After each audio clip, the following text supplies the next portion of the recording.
Hola, muy buenas noches, bienvenidos a una emisión más de A Fondo, espacio de entrevistas periodísticas donde abordamos aquellos temas que son relevantes. Y hoy, sin lugar a dudas, el tema más relevante, tanto a nivel nacional e incluso internacional, es el de la muerte, el asesinato, masacre o matanza, como usted le quiera denominar, de un grupo de estudiantes normalistas de la Escuela Normal Rural Isidoro Burgos, si mal no recuerdo, en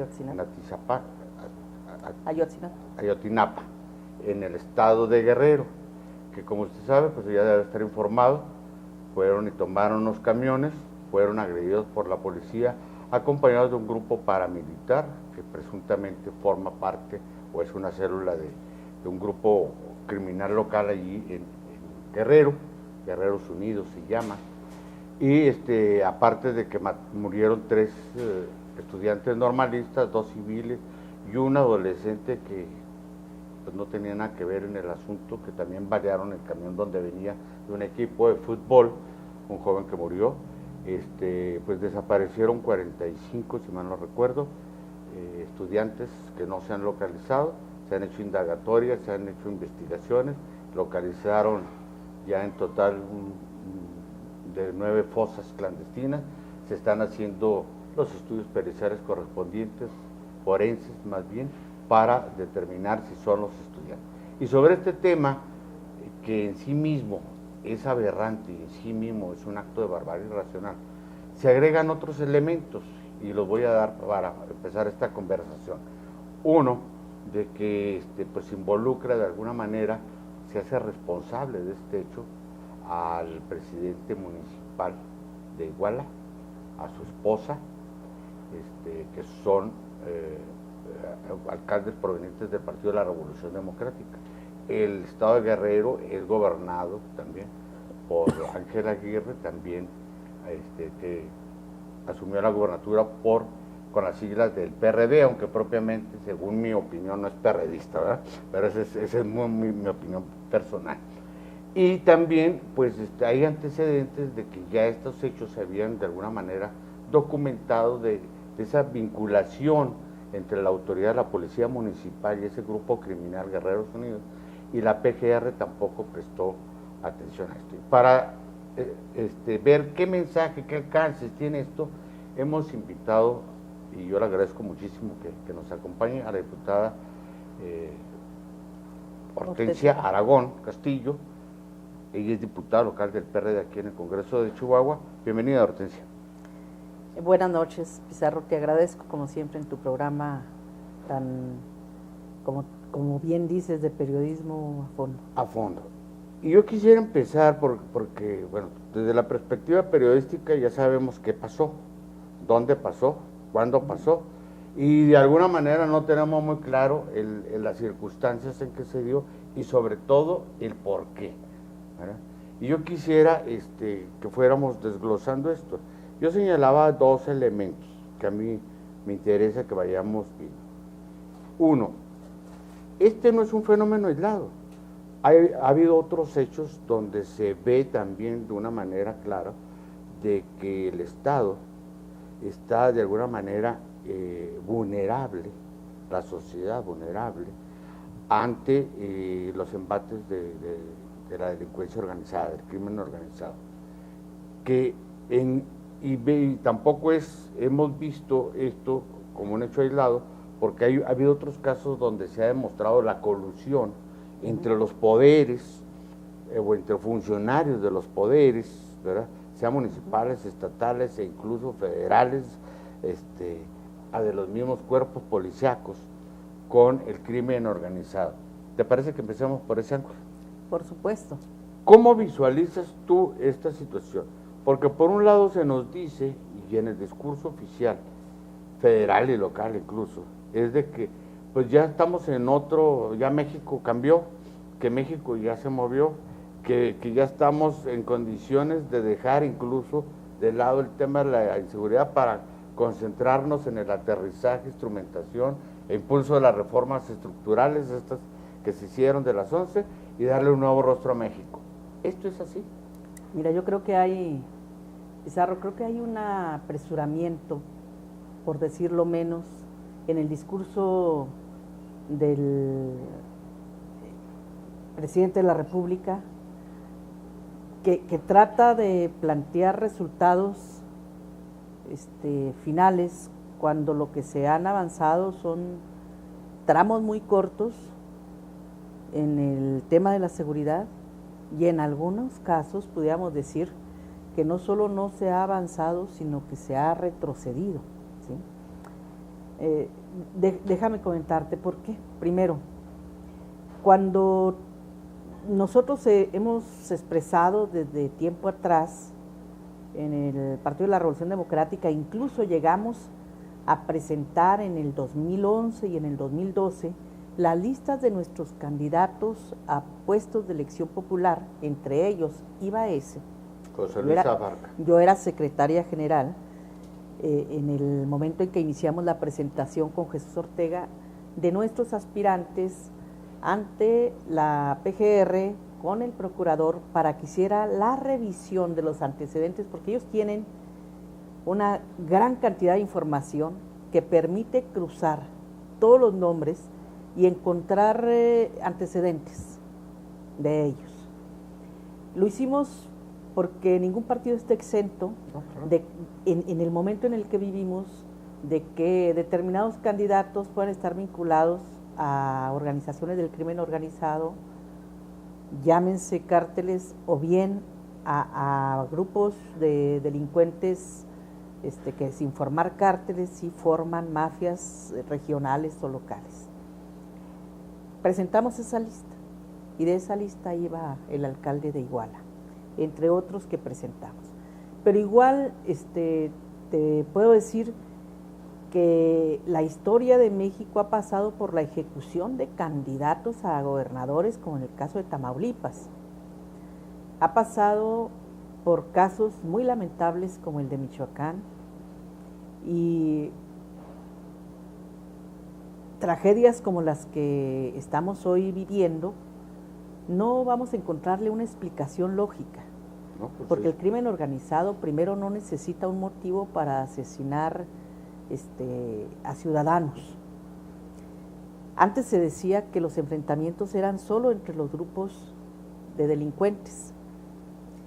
Y digo antes porque aquí en Chihuahua llegó a cometerse el error de que en la masacre de Salvácar hubiera declaraciones de que eran vinculados al crimen, y no era. Después quedó plenamente demostrado de que era una fiesta de jóvenes que no tenían nada que ver, más que a lo mejor alguien se molestó porque ya estás en un nivel de violencia tal que cualquier cosa que hagas mortifica.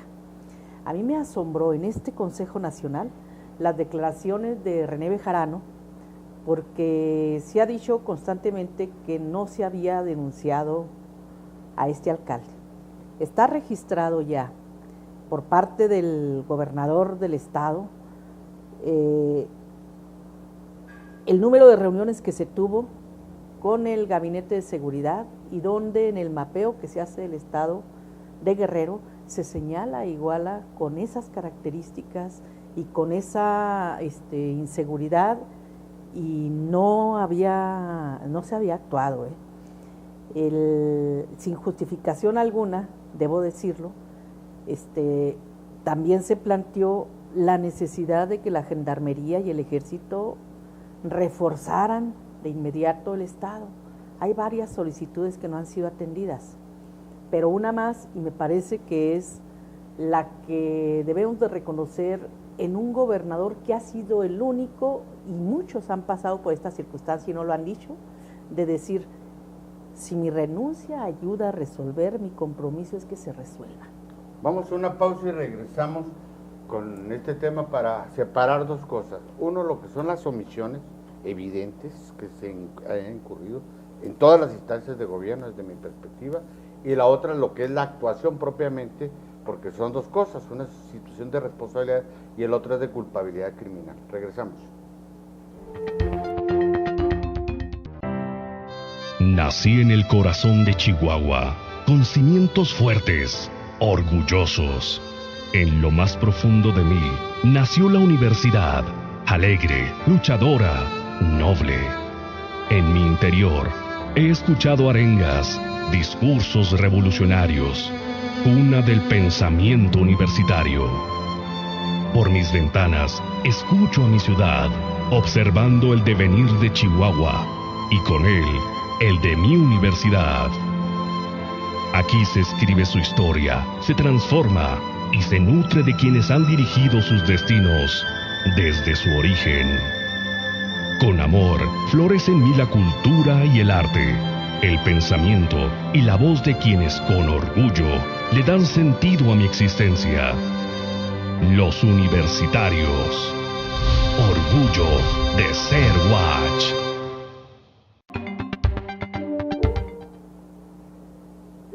La diputada Hortensia Aragón creo que ubicó muy bien el asunto. Vamos a empezar por hacer un repaso de las omisiones, porque yo asumo, y creo que así además está establecido en la Constitución, si mal no recuerdo el artículo 21, que la seguridad es corresponsabilidad de las tres instancias de gobierno. Así es. De los tres poderes, es decir, es del Estado mexicano, no es de un individuo, no es de un gobierno en particular, es del Estado mexicano. Y cuando uno empieza a conocer los detalles de este acontecimiento, pues se percata de tres cosas. Uno nos acaba de decir, en su calidad de secretaria general del PRD, junto con el entonces presidente o dirigente nacional, pusieron a disposición de la autoridad la lista de candidatos en los que iba José Luis Abarca, se llama, ¿verdad? Sí. Que es el alcalde hoy pues desaparecido, prófugo, que se le responsabiliza de alguna manera esa corrupción con ese grupo de mafiosos de Guerrero. 2. Bejarano, efectivamente, y lo escuché en una entrevista con Carmen Aristegui, dice que allá había un antecedente claro, que había una evidencia al menos de que había esa colusión con ese grupo, porque incluso se le acusó a ese alcalde de ser el autor intelectual y material de la muerte de 3 activistas del PRD, de una unión popular, algo así, ¿verdad? Declaración notariada. Declaración notariada. Y Bejarano se entrevistó con Murillo Karam, le hizo patente esa situación, le pidió que atrajera el caso a efecto de que se les brindara protección, porque murieron 3, pero sobrevivieron otros 3, y algunos no querían declarar si no tenían garantías al respecto. Nunca se hizo esa atracción, ¿verdad? Y luego, en el otro ámbito, estaba claro también desde hace rato que ahí había información de que había un grupo criminal que derivaba de los Beltrán Leiva y que resulta de que varios de sus integrantes y principales líderes tenían vínculos familiares sanguíneos, vamos a decir, con la esposa del alcalde. Así es. ¿Verdad? Así Entonces, uno se pregunta, ¿y luego? O sea, esto es una omisión, por eso digo... ¿Qué estábamos esperando? Pues, ¿qué estábamos esperando? Pero es omisión, fíjate, y sin afán de culpabilizar a nadie. Uno, del PRD, del gobierno del Estado, de la Procuraduría General, del CISEN, bueno, de los que se supone tenían acceso a esa información y no actuaron, y de alguna manera esa omisión devino en esta tragedia, ¿o no? A mí me parece que la omisión del PRD queda reflejada en el Congreso del Estado, cuando se plantea abrir se me fue la figura jurídica, pero era llamar al alcalde a juicio político, ¿sí? Y se vota en contra de eso, increíblemente. Después de que se había denunciado por parte del PRD a nivel nacional y había René Bejarano presentado todo el seguimiento de estos sobrevivientes con pruebas contundentes en las diferentes instancias, se recurre al Congreso local.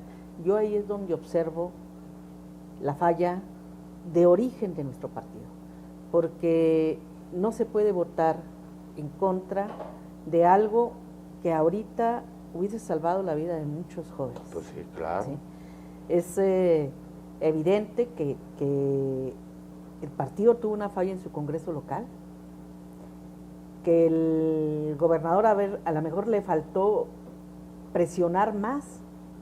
Sin embargo, yo he escuchado, y lo he escuchado de gobernadores, la dificultad que tienen ellos, para que lo digan ellos, imagínate qué tamaño es el problema, de dar los nombres y apellidos por temor a que entre que das el nombre y ese papel llega, ese documento llega a la dependencia que tiene que actuar, ahí ya está filtrada toda la información y lo que vas a tener es una ejecución, como ha habido también de alcaldes, claro, que por denunciar estos acontecimientos, estos hechos, estas situaciones, tienen represalias y tragedias familiares que sobran ejemplos, ¿eh? Claro. Entonces también hay que tomar en cuenta que la duda sobre la aplicación de la justicia, por lo menos la duda de si yo denuncio me van a hacer caso. Hay miedo, hay temor. Sí. ¿Por qué? Pues porque es temor fundado. Los casos de ajusticiamiento de autoridades que han denunciado son muchos y la verdad es que yo lo he escuchado, repito, de cómo hacer para que las denuncias efectivamente no se conviertan en elementos de venganza de los grupos del crimen organizado en este país. Hay que actuar rápido, la justicia tiene que ser muy rápida y lo que más daña la imagen del poder judicial en nuestro país es precisamente la lentitud que se tiene para actuar. Para actuar. Pero fíjate, estás tocando un tema que me parece que es clave, porque yo entiendo, es de humanos tener miedo, pero hay responsabilidades públicas, claro, ¿verdad? Quien se mete a la política, quien es funcionario... Y hay alcaldes que han renunciado. Sí, ¿verdad? Pues si no puedes o tienes miedo, renuncia, ¿verdad? Y desaparece, pero no se actúa. Y yo creo que el principal compromiso de cualquier gobernante, en el nivel que sea, es con el ciudadano. Así y uno de los derechos fundamentales del ciudadano es que la tutela de su integridad física, ¿verdad? De su vida, de sus derechos, de su patrimonio. Esa es la primera obligación del Estado. La primera obligación del Estado, para decirlo así sencillito, ¿verdad? Sí. Antes que abrir calles, etcétera, eso es la fundamental. Y si eso, derecho básico, que es el derecho a la vida, no se protege, entonces, pues no hay Estado. El resto de los derechos dejan de ser. Dejan de existir. Y aquí yo quiero tratar otro tema. Me llama mucho la atención el caso de Guerrero, como me llamó la atención el de Michoacán, como me llama la atención el de el Estado de México, de Tlatlaya, donde también se acusa de que hubo una masacre de presuntos secuestradores a manos del ejército. Hay evidencia, hay testimonio también, se ocultó el hecho, no sale a la luz pública hasta que esto no es evidenciado por un medio norteamericano, el Washington Post, que de progresista sí, no tiene nada, ni de subversivo tiene nada, pero lo puso sobre el tapete de la agenda internacional. Y bueno, estos casos reflejan la situación.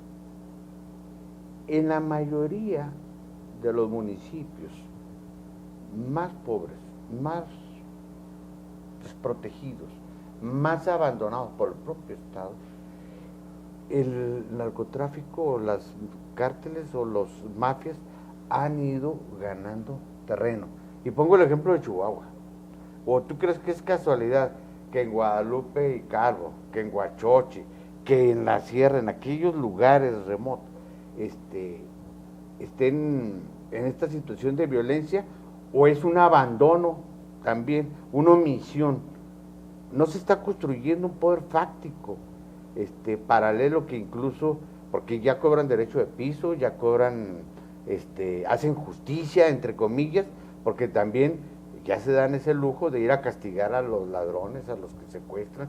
Y acuérdate que les ponían hasta sus cartulinas, ¿verdad? Lo mataron por violador, por secuestrador, por extorsionador. Bueno, hasta se convierten en justicia. ¿Te parece que regresemos? Las propias autodefensas. Y las autodefensas. ¿Te parece que regresemos con este tema?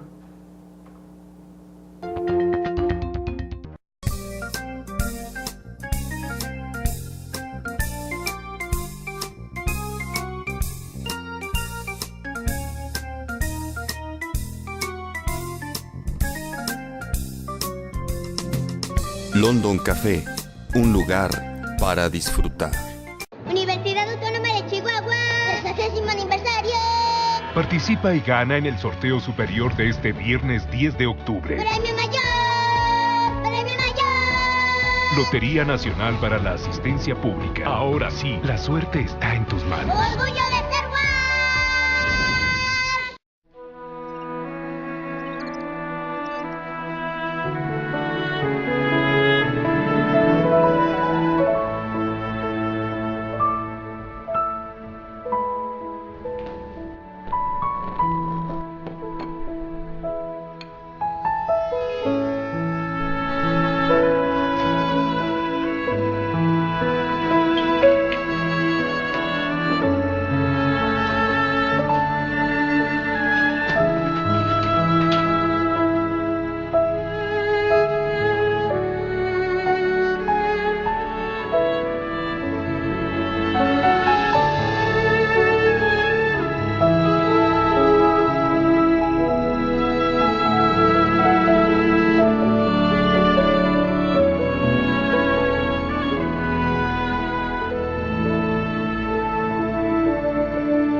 En el segmento anterior, para entrar en materia rápidamente, aparte de la banalización que con frecuencia el Estado hace de estas tragedias, que las oculta o las reduce a meros incidentes delictivos o a confrontaciones entre delincuentes, y eso es una banalización de un grave problema de violencia que tenemos.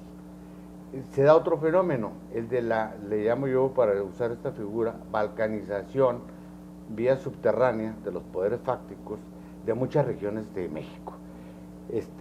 Ya no es una balcanización por cuestiones ideológicas, políticas, ni de partidos, sino de poderes fácticos, ¿verdad? ¿Qué me dices al respecto? Mira, cuando encontramos en la geografía del país una serie de territorios en donde hasta el Instituto Electoral en su momento se planteaba la posibilidad de no realizar procesos electorales, cuidado, no estábamos hablando de que alguien estaba politizando el tema, estamos hablando de que una institución reconocida como tal para implementar procesos electivos se llegó a cuestionar la posibilidad de suspender en ciertas regiones por seguridad los procesos electorales. Luego de eso sigue todo lo que crece sin que ninguna autoridad se atreva a reconocerlo, que es la extorsión, todo lo que viene acompañado de este tipo de delitos.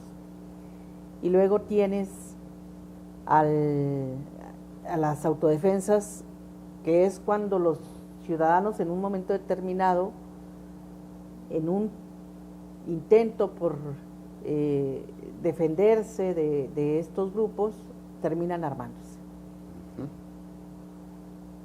Y a lo que hoy tenemos en el estado de Guerrero, donde acaba de pronunciarse el ERPI, ese es otro tema. Ejército Revolucionario Pueblo Independiente, que es un grupo armado reconocido que no ha dejado de existir y que hoy aparece y hace un pronunciamiento en el que señala que su acción fundamental a seguir en estos días va a ser el castigo y la eliminación de los integrantes de Guerreros Unidos, que son el grupo de delincuentes que terminaron ejecutando a estos estudiantes.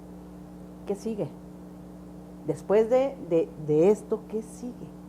Bien, yo creo que mal haría quien ante una circunstancia por la que estamos viviendo, y este es nuestro caso como partido de oposición, agarráramos esa bandera y empezáramos a caminar por las calles acusando a todo mundo de ineptitud, de incapacidad y de creer que el gobierno de Peña Nieto se venga abajo.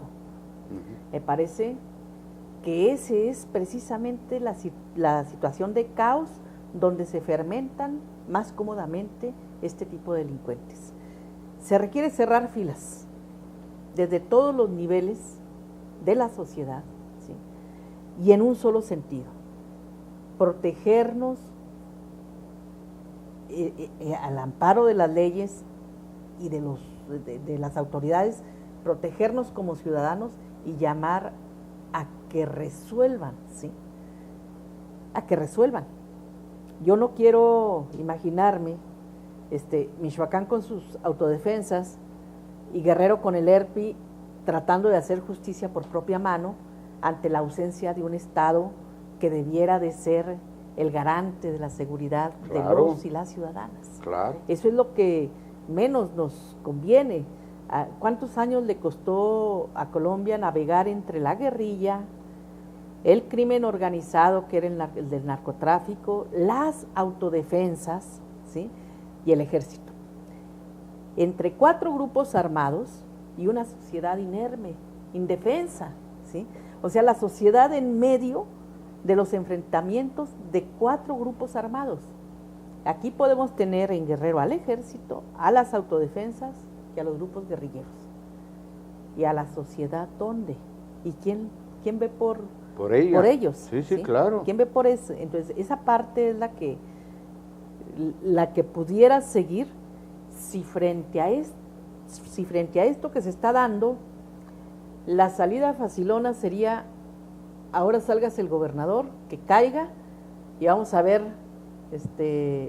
previo a un proceso electoral 2015, como quien dice, a río revuelto, ganancia de pescadores, y aquí en este país los únicos que han venido pescando son los delincuentes, ¿sí?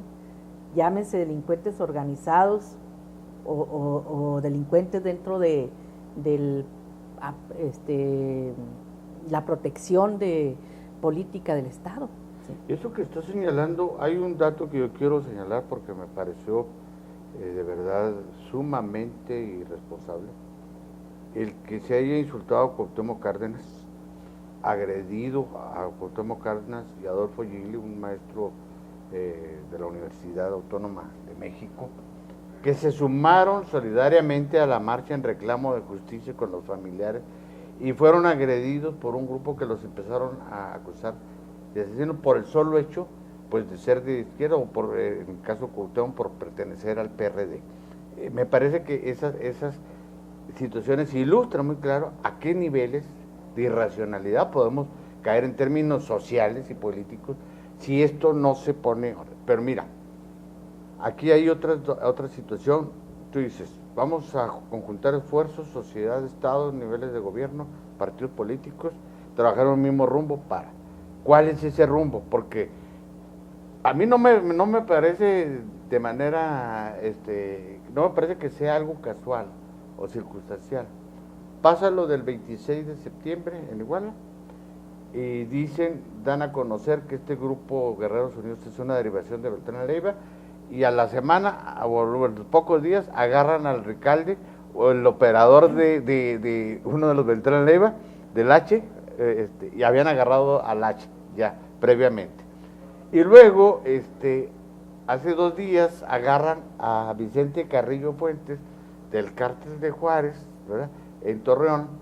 Escuché una entrevista que le hacen a Ricardo Ravelo, periodista que le dio seguimiento, y dice, pero si todo el mundo sabía que Vicente Carrillo vivía ahí. A mí una fuente de inteligencia me enseñó las 8 propiedades que tenía ahí en La Laguna, en Gómez Palacio, en Lerdo y en Torreón, ¿verdad? Y todo el mundo sabía que ahí operaba y que tenía hasta negocios públicos.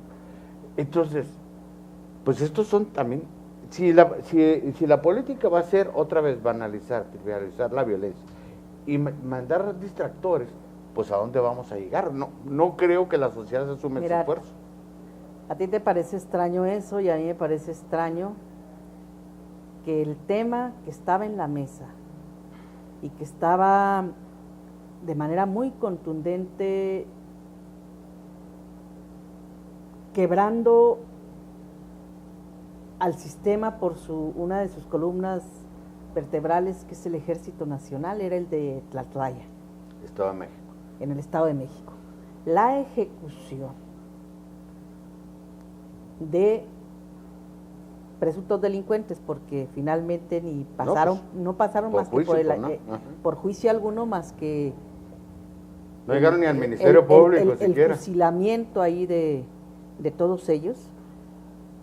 Ese es un punto de quiebre sobre las instituciones, porque mucho se ha tenido que hacer para recuperar después del 68 el papel del ejército, del 68 y de muchas otras fechas posteriores, el papel del ejército como defensor, no de la soberanía nacional, sino de la gente, del pueblo. ¿Sí? La soberanía nacional se veía como un discurso y al pueblo se le veía perseguido por el ejército. Cambiar esa imagen costó mucho tiempo, y luego revienta en Tlatlaya con un grupo de militares que, ante la evidencia que se presenta, lo que hacen es ejecutar delincuentes sin ningún procedimiento, como si no viviéramos en un Estado de Derecho. ¿Sí? Claro. De ahí te brincas a lo de Ayotzinapa, un grupo de estudiantes que sale de Ayotzinapa, la Normal, se van a un evento político en Iguala, es el informe, me parece, de la presidenta municipal ese día. Sí. Del DIF. Porque del DIF. Bueno, aunque dicen que era presidenta municipal porque era una pareja, gobernaban en pareja. Tiene usted razón, la presidenta del DIF municipal, que fue un evento a todas luces ostentoso, que terminó en un baile, como bien relató después el alcalde, y lo que parece ser es que le molestó muchísimo que se pronunciaran los estudiantes, que hicieran una protesta y le echaran a perder su fiesta a la señora. Vamos a una pausa y regresamos con esto, porque ahí es donde está parte de la explicación del móvil.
En este segmento quisiera que nos detuviéramos un poco en el móvil, porque todo el mundo habla de que es un hecho irracional, de barbarie irracional, de violencia irracional, porque no hay hasta ahorita, al menos oficialmente, alguien que pueda decir, pues esto ocurrió por esto, ¿verdad? Hay muchas versiones, desde la que tú apuntalabas de que la señora esposa del alcalde, que calidad de tal, estaba rindiendo su informe como presidenta del sistema DIF, Desarrollo Integral de la Familia, se vio molesta por esa situación porque fueron a tomar los normalistas los camiones, y algunos dicen que fue ella quien ordenó vía Twitter, vía mensaje, al jefe de la policía que los parara. ¿En qué términos? Pues es imposible saberlo, ¿verdad? O sea, pero al menos eso es lo que dice.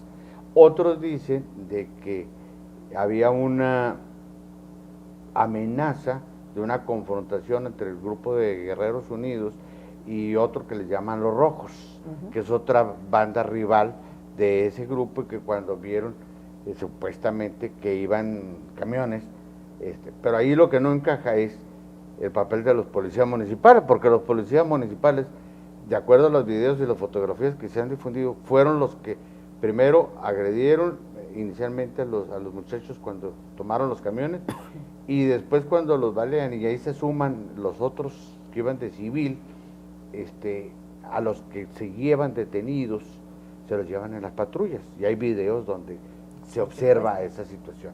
Entonces, ¿se salió esto de control? ¿Fue, o qué es lo que, o por lo que decías tú en relación que parecía que no era casualidad el que, estando en el foco de atención lo de la masacre en el Estado de México por parte de elementos del ejército, de un grupo de secuestradores, se haya producido esto? ¿Tú piensas que pudo haber incluso sido inducido para distraer la atención?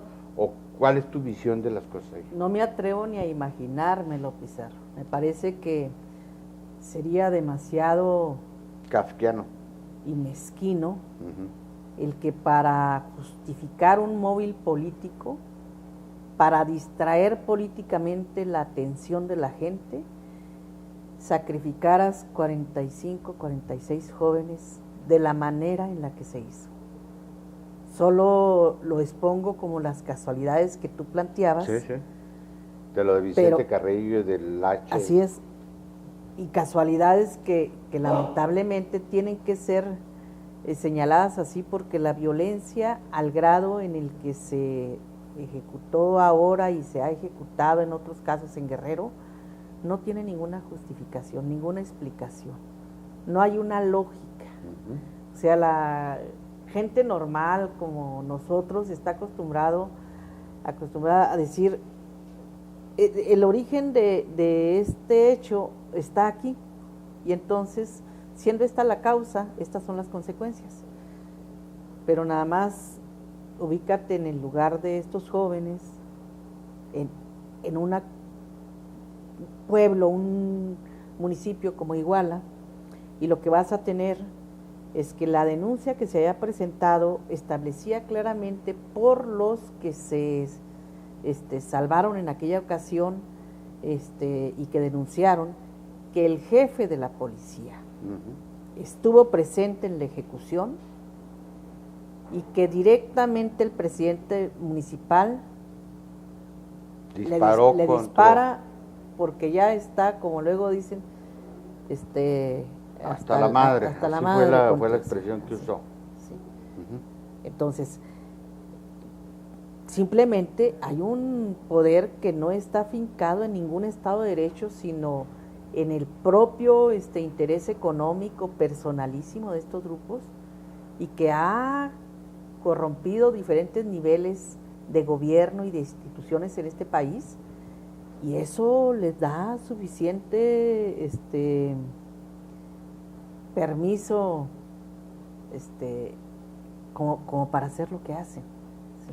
Pero fíjate, aquí hay una situación, se daña obviamente pues directamente a las familias víctimas de este acto de barbarie, a la sociedad de México en general, pero la propia imagen del Estado mexicano, porque no ha habido un solo organismo internacional, desde la ONU, la OEA, el Departamento de Estado, Amnistía Internacional, Human Rights, todos que no estén exigiendo al Estado mexicano que aclare, investigue a profundidad, que se haga cargo de las omisiones en que incurrió, que realmente demuestre, no en el discurso como fue decir Peña Nieto en la ONU, a promover lo de los derechos humanos.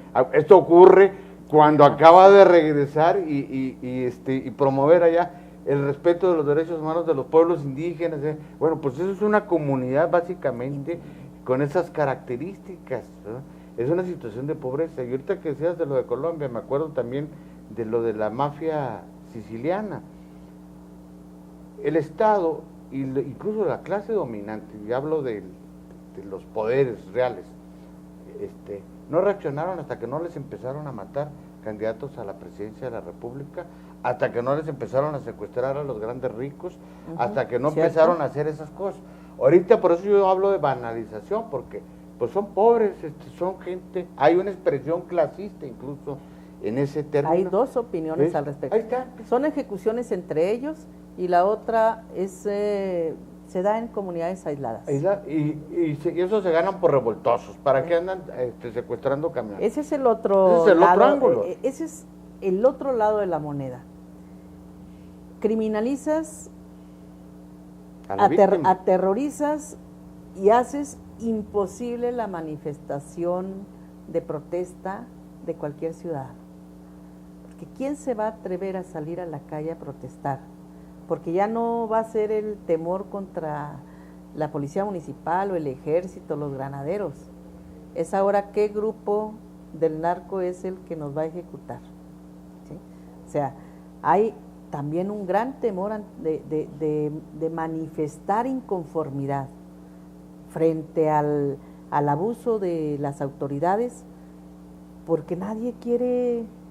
Después de esto, imagínate quién va a aparecer ahí levantando la mano y diciendo, oiga, yo protesto. ¿Sí? O denunciando los mismos actores, pues ya saben lo que pasa. En el registro mismo de los desaparecidos y las ejecuciones que hemos vivido los últimos años, hay una gran cantidad de líderes sociales, de luchadores. Derechos humanistas, de periodistas. Así es. Que en el camino están justificados dentro de las ejecuciones del crimen organizado. Entonces, ese crimen organizado es el brazo de quién. ¿O es el poder de quién? Así es. Porque ya más que brazo, ya es un poder. De brazo se convirtió en cerebro. Sí. Ya no se ve simplemente como un grupo paramilitar, no. Hay un diseño, pues ya ves la tuta en Michoacán, cómo manejó los videos. Era el procurador de justicia, él les decía por dónde ir abriendo las investigaciones. ¿Y quién estaba relacionado con él? Sacaba un video y luego empezaban las investigaciones. Entonces, por eso te digo, ya no son brazos ejecutores, son operadores, son ellos los que incluso obligan al Estado a actuar en tales y cuales direcciones. Sí. La pregunta es, en este terreno, yo siento que la presión es muy fuerte. Toda la imagen que el gobierno de Peña Nieto había logrado construir como una administración que estaba cambiando el país, que estaba, como dicen, moviendo a México, pues entró en una situación muy, muy delicada. Esto para mí equivale a lo que le pasó a Calderón justamente con la masacre de Salvarcar, ¿verdad? Fue el Waterloo de su estrategia, de su discurso, lo obligó a modificarla, obligó a tomar otras iniciativas. ¿Te parece que entremos en el segmento final? ¿Qué es lo que hasta dónde va a llegar esto? ¿Qué es lo que se espera que se pueda hacer para que esto no se convierta en un proceso ya no solo de descomposición, sino de terror social? Regresamos con ese tema.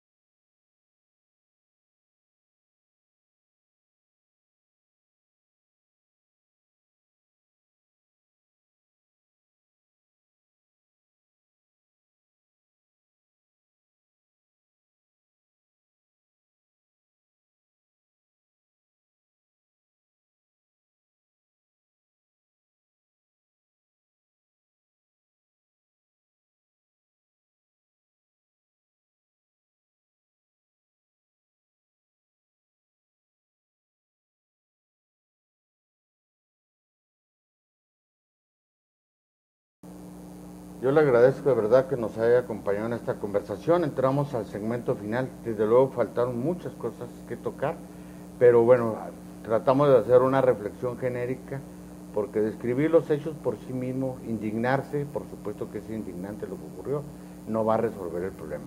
Y yo señalaba en el segmento anterior, pues que esto puede ser el Waterloo si no se atiende adecuadamente de esta administración, de este sexenio.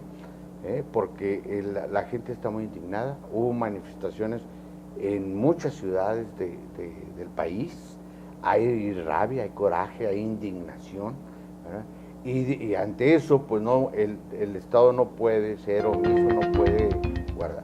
¿Cuál crees tú que sea?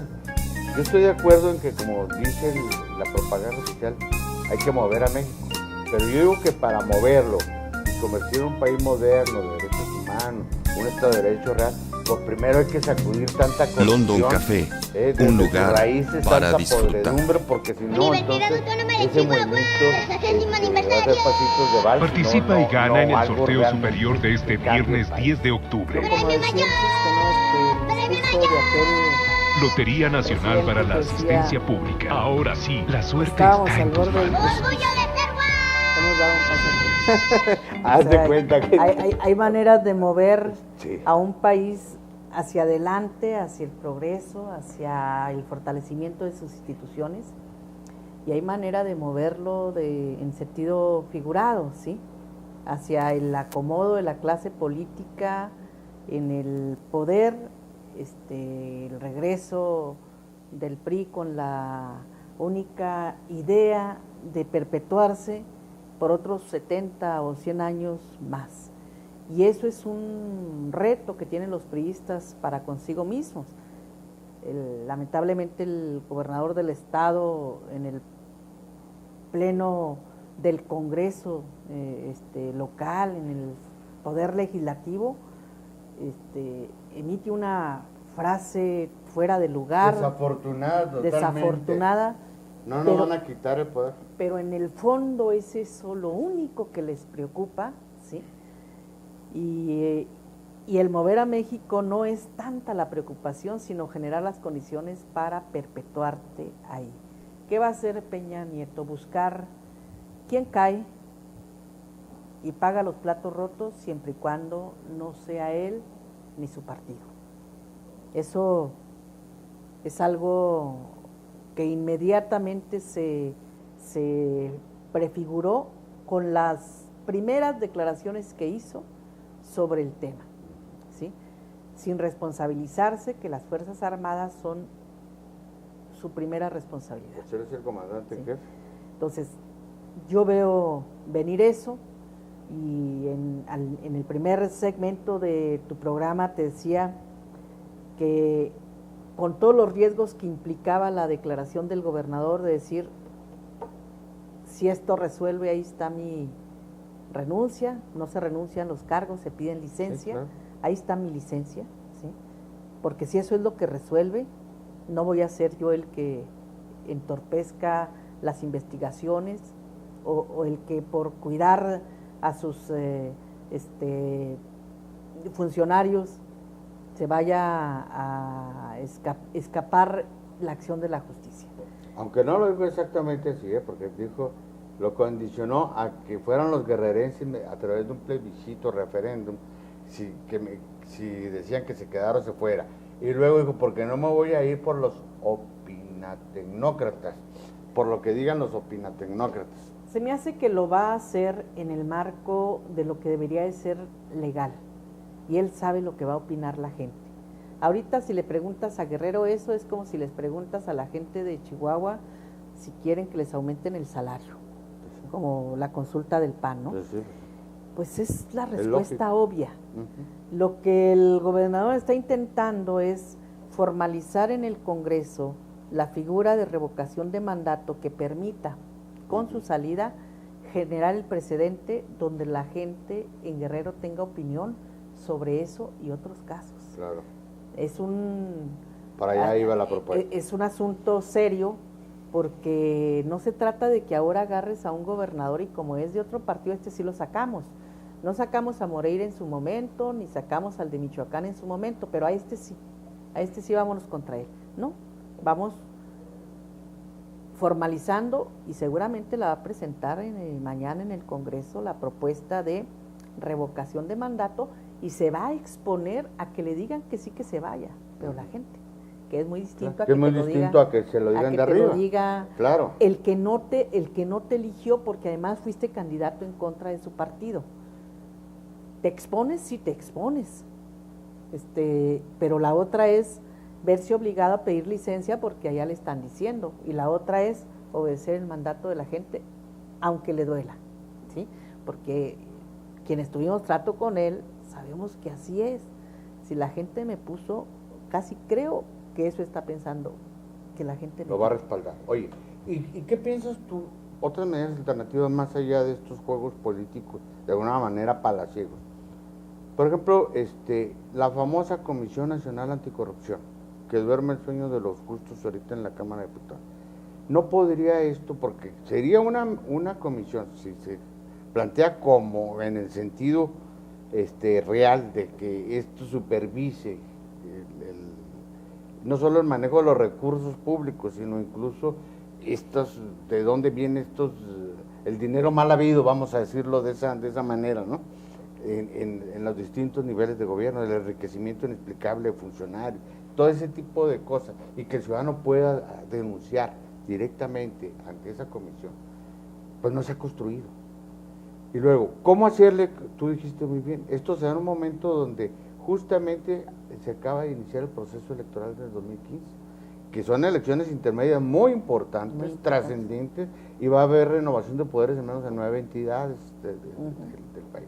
Entonces, ¿qué se puede hacer ahí para aplicar de alguna manera una especie de examen de control de confianza de los aspirantes, que cuando menos se sepa, ¿verdad?, quiénes son, de dónde vienen, cuál es su patrimonio, a qué se dedican, pues que den una cierta certidumbre de que no nos vamos a topar con estas sorpresas? Y yo creo que esto a los mismos partidos les serviría, porque, pues como dices tú, es imposible saber exactamente, ¿verdad?, conocer la vida y obra de todos los militantes, ¿no?, de un partido. Es imposible que esto.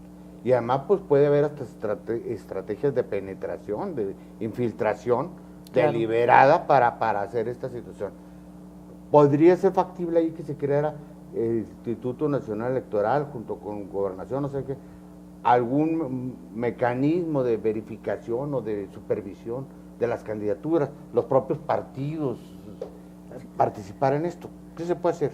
Mira, el Congreso tiene que estar pensando rápidamente respuestas eficaces para los temas que nos están rebasando a una velocidad impresionante.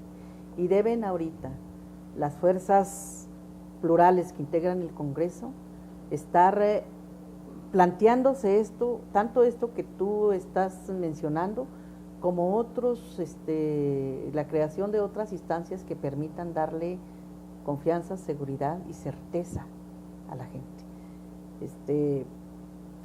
Yo fui una crítica de los acuerdos del Pacto por México, lo sigo siendo, he dicho que unas cosas nos salieron bien, otras mal y otras pésimas, ¿sí?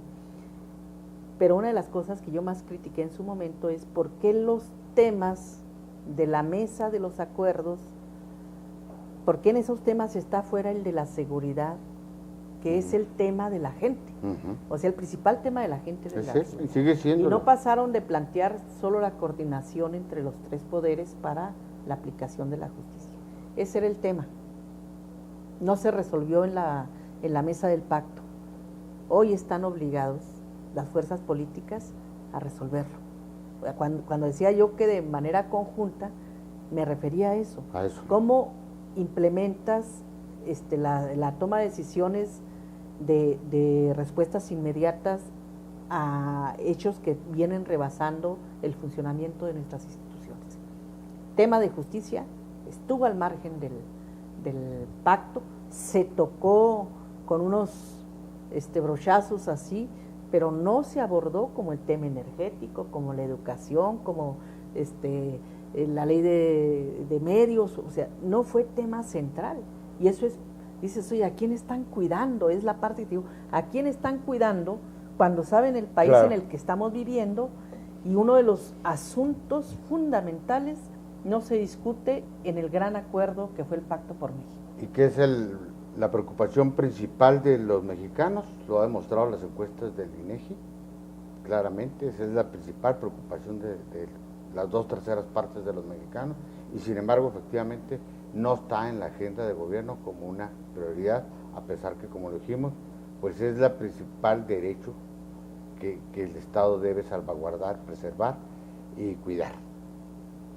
Diputada, muchas gracias por esta conversación. Te agradezco la invitación como siempre, Pizarro. Y a usted por su atención, y lo espero el próximo sábado en otra emisión más de A Fondo, porque recuerde usted, la verdad nunca es superficial. Gracias.